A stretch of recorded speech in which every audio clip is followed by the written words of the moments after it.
Ready? I'm ready. Tuesday talk? Tuesday talk, here we are. What's up, everybody? Tuesday talk with me and Anthony. Here we are. Well, let me talk a little bit about Pahrump. Something different, right?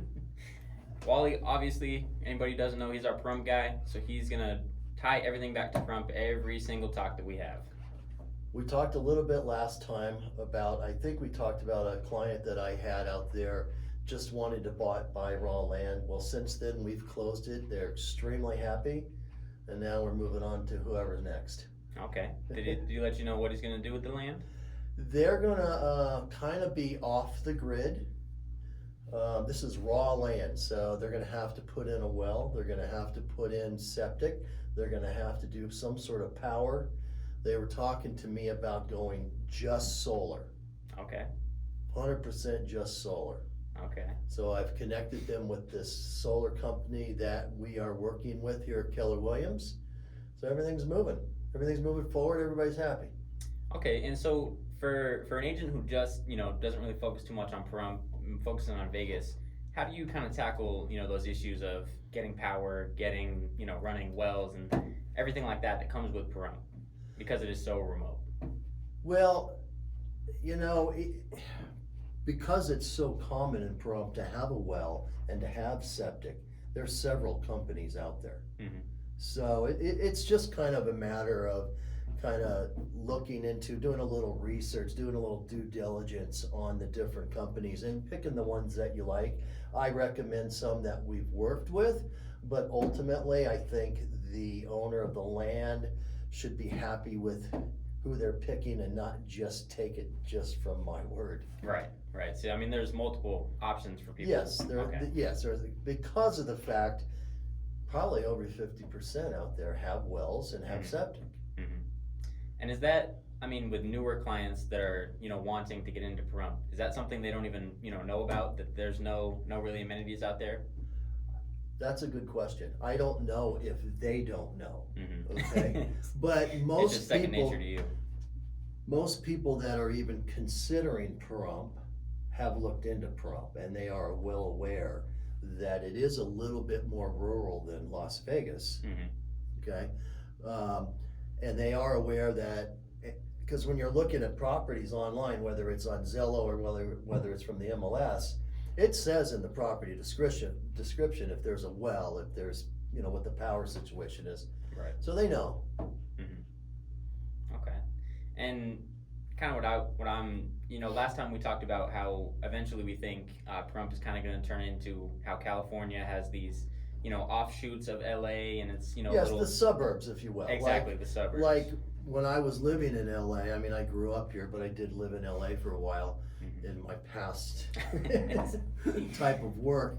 And I remember when friends wanted to buy a home and they couldn't afford it in Los Angeles, so they had to go to San Bernardino to get a home, and then they would ride the train in or whatever the case may be.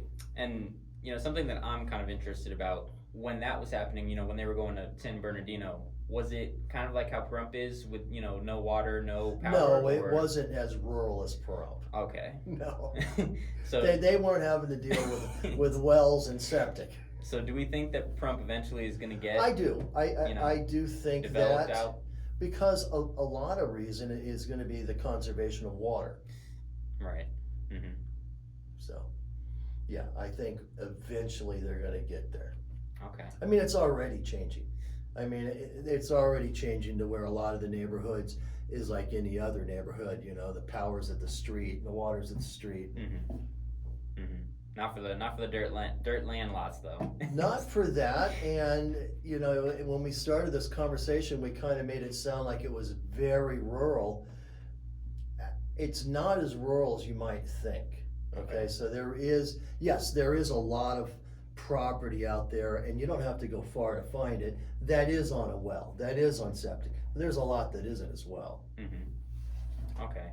Yeah, so just for me, like I said, I haven't traveled to Pahrump yet. I haven't had a reason to. Any clients that want Pahrump, they usually go to Wally. So I can't really get too much business out there. It's only a 60-mile drive, and it's a quick 60. Yeah, just take Blue Diamond all the way out, right? You take a road called Blue Diamond, which connects with Las Vegas Boulevard. Mm-hmm. So you could start from the Strip, You go straight up to the mountains. When you get to the top of the mountains, and when I say that, it's just not very high at all. There's a super cool little pub right in the middle of the mountains where they have barbecues, and it's a bar, and they've been taping $1 bills to the ceiling for 50 years, so the whole place is just full. It's money on the walls, and just one of those old cool kind of places. A lot of character. Yeah. Okay, that's fine. So I've never even heard of you that. pass that, then you go down into Pahrump. Okay. And so for any of those who don't know, Blue Diamond, that's kind of near the Enterprise, Mountain's Edge area. I do spend a lot of time around there. My brother is out there, but I haven't ventured too far out down the Blue Diamond Road. So let's talk about a little bit about Las Vegas and what's happening right now. Okay. F1, they're setting up for F1 right now. I drove down the strip earlier today, and yes, we're back to F1, just like a year ago. Vegas residents' nightmare. I think it was a nightmare last year because it was the first year, and there was a lot that had to get done in a very short period of time as far as preparing roads and creating temporary bridges for car traffic and foot traffic, and they literally dug out huge trees that were on the sidewalk in front of the Bellagio. They dug them out, put them in a box over here, put up grandstands. When they took the grandstands away, they brought the trees back and put them back in. So now they're taking them back out. Yeah. Yes, but like you were saying, and a lot of the roads had to be paved, when we were first doing it. So hopefully it's not going to cause too much trouble, too much issues, around each here year for us. will be more efficient than the previous. So I think it's only going to get to be a smoother and smoother situation. But I love it. I mean, I forget the statistic, but I think they said it was like one of our most popular events that's ever happened in Vegas history. Well, I'll tell you, it's one of the biggest events in the world as far as sports. Right. It's probably the most expensive sport there is. Yes, very true. So, and it's not as big in the United States as it is all over the world. But this is their chance to make it bigger in the U.S. I think there's only 3 tracks in the U.S., us being one of them. Which I think is very cool that we're one of the 3, states that get to represent that for the United States. It's very cool. It's a 10-year contract, so we got 8 more to go. There we go. And if it does well, they're going to continue. It's that simple. Yeah, no, and I mean, I feel like Vegas is perfect for it. The entertainment and what we can offer to people on the strip. Have you been in the Sphere yet? I have. Yeah. I haven't. I went to a Grateful Dead concert there. Did you? I did. Yeah. That surprises me. Did you go with your mom? I went with my brother. Because it's kind of an older. But I do understand now. There's several different generations of people going to these concerts. For sure. Yeah. Honestly, I wasn't super. I wasn't super knowledgeable about the Grateful Dead. I wouldn't be either. But the Sphere is amazing, and is especially for cool. for a concert like that where there's a lot of visuals going on and whatnot. I mean, you could get lost just looking at that. And what they do is the singer or the artist, whatever, they project them onto the screen in different areas. So you could be looking way back, and he's in the sky singing. It's crazy. I think it's probably our best concert venue. I mean, obviously you have Allegiant has way more seating. Well, we have a lot of different venues now. Like I bought tickets for Heart, and they're going to be at the Fountain Blue, which I haven't been to that. So that'll be cool next year. So circling back around to real estate, let's talk about the election coming up, how people are dealing with doing real estate. What is your experience right now? So I'm a little bit newer to real estate. I've been in a couple years, but from what I've seen, people really freak out about this election. And I'm getting the same. From what we've talked about, amongst our team, usually statistically it doesn't change much. No matter who goes into office. People are scared right now. Exactly. I have 3 clients specifically that have told me that if Trump loses, they're expecting a civil war, so they don't want to make any moves until after the election. I'm like, okay, we'll just follow this. Yikes. Well, I haven't had too much, I don't know even what to call it, fear-mongering like that, But definitely people, a lot of the people that I talked to who originally had said, oh, we want to do something later this year. Now it's later in the year, and now their excuse is, oh, we're going to wait. And, I totally get that. It's a lot of, change in the country happening and whatnot. But as we were saying, if you take a look statistically, not much changes, with the interest rates or anything like that, no matter who gets elected, no matter what candidate gets elected. It's just the past election and this election, it's different than maybe any election we've had so far. Right. And I think it may pull the most votes out of any election we've ever had. Really? I do. I think now, well, not to get into a whole political thing. Yeah, I do think that, and I do believe you're correct that buying now and buying right after the election, it is not really gonna be any different as far as the interest rates and whatnot. And the thing that really needs to happen is our home prices are climbing. Okay?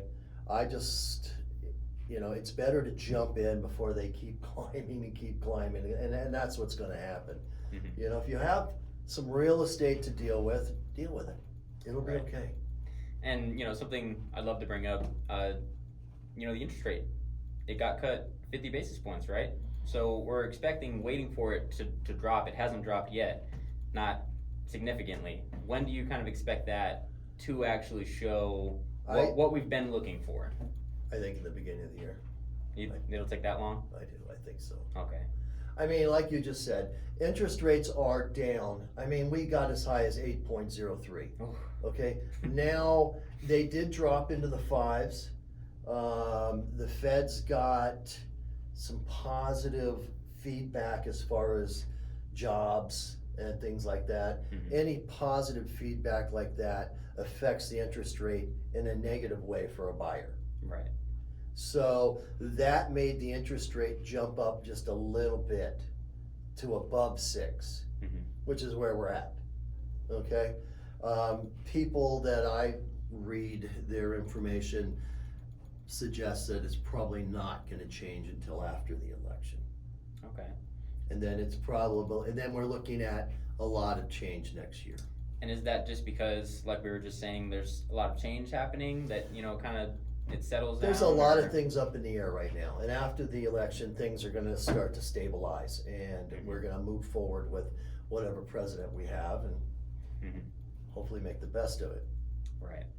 And and something that I also like to tell people is, the interest rate is gonna go down, but what happens when the interest rate goes down? I'll tell you what happens. Tell me, Wally, tell me. Interest rate goes down, house goes up. Prices go up. Exactly. So then, even with the interest rate going down, you're still fighting some sort of battle. So that's why I like to tell people, no matter what time you get in, there's always options for you. Refinancing in a year, whatever it may look like, but getting in at any time, I feel like that's the most important to get across to people, to me. Yes, because then you're starting to make money. Okay, owning real estate is the best way to create wealth.